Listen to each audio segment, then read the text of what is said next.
Welcome to movie brand.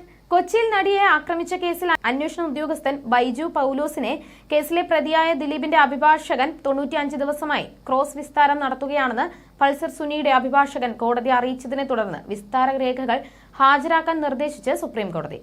Baiju പൗലോസിനെ വിചാരണ കോടതിയിൽ വിസ്തരിക്കുന്നതിന്റെ രേഖകൾ ഹാജരാക്കാൻ സംസ്ഥാന സർക്കാരിനോട് സുപ്രീം കോടതി നിർദ്ദേശം നൽകിയിരിക്കുകയാണ്. കേസിലെ ഒന്നാം പ്രതി പൾസർ സുനിയുടെ ജാമ്യാപേക്ഷ കഴിഞ്ഞ ദിവസം കോടതിക്ക് മുന്നിലെത്തിയിരുന്നു. എന്നാൽ സുപ്രീം കോടതി പൾസർ സുനിയുടെ ജാമ്യാപേക്ഷ അടുത്ത മാസം 17ലേക്ക് മാറ്റി. കേസിന്റെ വിചാരണ അനന്തമായി നീണ്ടുപോകുകയാണെന്ന് പൾസർ സുനിക്ക് വേണ്ടി ഹാജരായ അഭിഭാഷകൻ ശ്രീറാം പറക്കാട് പറഞ്ഞിരുന്നു. 95 ദിവസമായി കേസിലെ 261 സാക്ഷിയെ 8ാം പ്രതിയുടെ അഭിഭാഷകൻ ക്രോസ് വിസ്താരം ചെയ്തിരുന്നു. ഇത്രയും ദിവസം ക്രോസ് വിസ്താരം നടത്തുന്നത് എന്തിനെന്ന് കോടതി തന്നെ ആശ്ചര്യപ്പെട്ടു.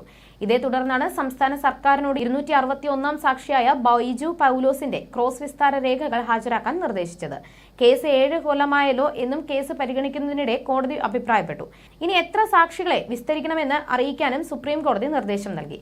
കേസിൽ സംസ്ഥാന സർക്കാർ ഹാജരാക്കുന്ന വിസ്താര രേഖകൾ പരിശോധിച്ച ശേഷം പൾസർ സുനിയുടെ ജാമ്യാപേക്ഷയിൽ സുപ്രീം കോടതി തീരുമാനമെടുക്കുന്നുവെന്നാണ് കഴിഞ്ഞ ദിവസം പുറത്തെത്തിയ വാർത്തകൾ. ആരോഗ്യ പ്രശ്നങ്ങൾ കാരണം ജാമ്യം നൽകണമെന്നാണ് സുനിയുടെ ആവശ്യം. 7.5 വർഷമായി ജയിലിലാണെന്നും ജാമ്യം നൽകണമെന്നുമായിരുന്നു അഭിഭാഷകൻ സുപ്രീം കോടതിയെ അറിയിച്ചത്.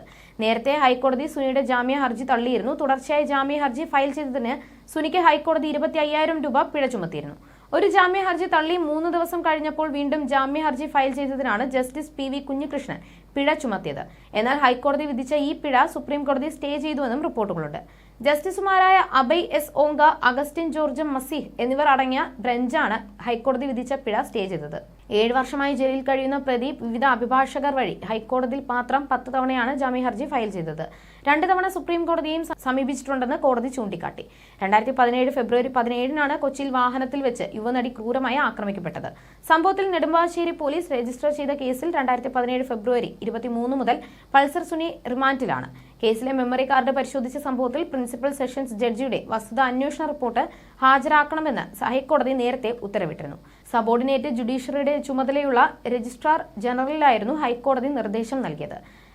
രജിസ്ട്രിയുടെ കൈവശം ലഭ്യമല്ലെങ്കിൽ റിപ്പോർട്ട് സെഷൻസ് കോടതിയിൽ നിന്ന് വിളിച്ചു വരുത്താനാണ് ഹൈക്കോടതി നിർദ്ദേശം നൽകിയത്. അതേസമയം സുപ്രീം കോടതിയിൽ ഷീന ബോറ വധക്കേസിൽ ഇന്ദ്രാണി മുഖർജിക്ക് വേണ്ടി ഹാജരാകുന്ന മുംബൈയിലെ പ്രമുഖ അഭിഭാഷകയായ സന റയീസ് ഖാനാണ് പൾസർ സുനിക്ക് വേണ്ടി എത്തിയിരിക്കുന്നത്. കേസ് നടത്താൻ പോലും പൈസയില്ലെന്ന് പറയുന്ന പൾസർ സുനിക്ക് വേണ്ടി ഇത്രയും പ്രമുഖ അഭിഭാഷക എങ്ങനെ ഹാജരായി എന്നായിരുന്നു എല്ലാവരുടെയും സംശയം. സുനിക്ക് പിന്നിൽ ഏതോ വമ്പൻ ശക്തിയുണ്ടെന്നും എന്നാൽ അത് ദിലീപാകാൻ സാധ്യതയില്ലെന്നുമൊക്കെയായിരുന്നു അന്നത്തെ സോഷ്യൽ മീഡിയ സംശയങ്ങൾ. ഇന്നും പലരും ഇതേ സംശയങ്ങൾ ഉന്നയിക്കുന്നുണ്ട്.